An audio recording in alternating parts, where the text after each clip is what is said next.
দিগন্ত ঘাটোৱাৰ হৈ পেলাই মই প্ৰথম ভোট দিছোঁ আৰু মই এইটো চেণ্টাৰত মই প্ৰথম ভোটটো মই দিওঁ ৰাতিপুৱাই মই সোনকালে পূজা কৰি আহি মই প্ৰথম ভোটটো দিওঁ গতিকে আজি আমাৰ দিগন্ত ঘাটোৱাৰ আমাৰ প্ৰাৰ্থী আৰু ইয়াত এতিয়া আমি ভোটিং পাৰ্চেণ্টেজটো কিমান হয় সেইটোৰ ওপৰত আমি লক্ষ্য ৰাখিম আৰু মই বিয়ালীবাসী ৰাইজক এইটোৱে এপিল কৰিবলৈ বিচাৰিছোঁ যে সকলোৱে নিজৰ ভোটাধিকাৰ সাব্যস্ত কৰক ঘৰত যাতে কোনো নাথাকে ভোট দিবলৈ সকলোৱে আহক আৰু ভোটাধিকাৰ সাব্যস্ত কৰক এখন সুস্থিৰ গণতন্ত্ৰৰ বাবে আৰু আমাৰ পাৰ্টি দিগন্ত ঘাটোৱাৰ ডাঙৰীয়া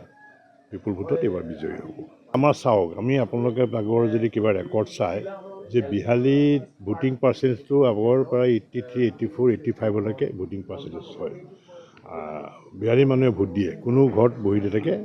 যিখিনি মানুহ থাকে সেইখিনি মানুহে সকলোখিনি মানুহে ভোট দিবলৈ আহে গতিকে মই ভাবোঁ যে এইবাৰো ভোটিং পাৰ্চেণ্টেজ ভাল হ'ব তথাপিও বহুত মানুহ কৰ্মৰতভাৱে বিভিন্ন জেগাত আছে এইবিলাক মানুহ হয়তো আহিব পৰা নাই বা ইলেকশ্যনৰ কাৰণে নাহে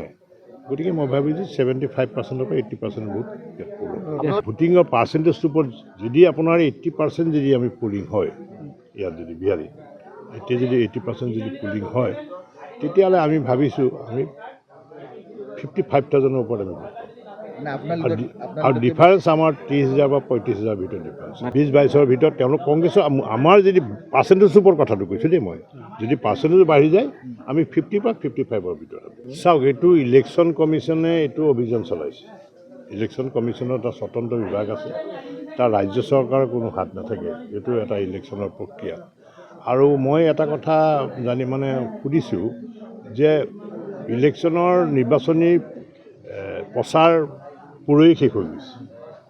যিহেতু আমাৰো বহুতো বিধায়ক মন্ত্ৰী বা আমাৰ দলৰ নেতাসকল ইয়ালৈ নিৰ্বাচন প্ৰচাৰ চলাবলৈ আহিছিলে কিন্তু যোৱাকালি ৰাতিপুৱাই তেওঁলোক ইয়াৰ পৰা গুচি গৈছে ইয়াত কোনো হোটেলত থকা নাই মই এইটো বুজি নাপালোঁ যে জয়ন্ত বৰা হোটেলখনত কংগ্ৰেছৰ যিসকল লোক তাত খালি থকাৰ কি অৰ্থ আছে কিহৰ কাৰণে আছে নিৰ্বাচনী প্ৰচাৰটো শেষ হৈ গৈছে আমাৰ বিধায়ক থকা হ'লে যদি আমাৰ তেতিয়া ৰেড হ'ল আমাৰতো ৰেড হোৱা নাই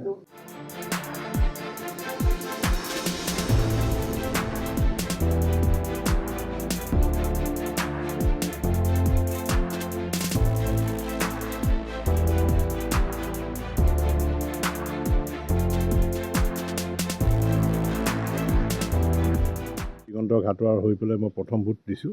আৰু মই এইটো চেণ্টাৰত মই প্ৰথম ভোটটো মই দিওঁ ৰাতিপুৱাই মই সোনকালে পূজা কৰি আহি মই প্ৰথম ভোটটো দিওঁ গতিকে আজি আমাৰ দিগন্ত ঘাটোৱাৰ আমাৰ প্ৰাৰ্থী আৰু ইয়াত এতিয়া আমি ভোটিং পাৰ্চেণ্টেজটো কিমান হয় সেইটোৰ ওপৰত আমি লক্ষ্য ৰাখিম আৰু মই বিয়ালীবাসী ৰাইজক এইটোৱে এপিল কৰিবলৈ বিচাৰিছোঁ যে সকলোৱে নিজৰ ভোটাধিকাৰ সাব্যস্ত কৰক ঘৰত যাতে কোনো নাথাকে ভোট দিবলৈ সকলোৱে আহক আৰু ভোটাধিকাৰ সাব্যস্ত কৰক এখন সুস্থিৰ গণতন্ত্ৰৰ বাবে আৰু আমাৰ পাৰ্টি দিগন্ত ঘাটোৱাৰ ডাঙৰীয়া বিপুল ভোটত এইবাৰ বিজয়ী হ'ব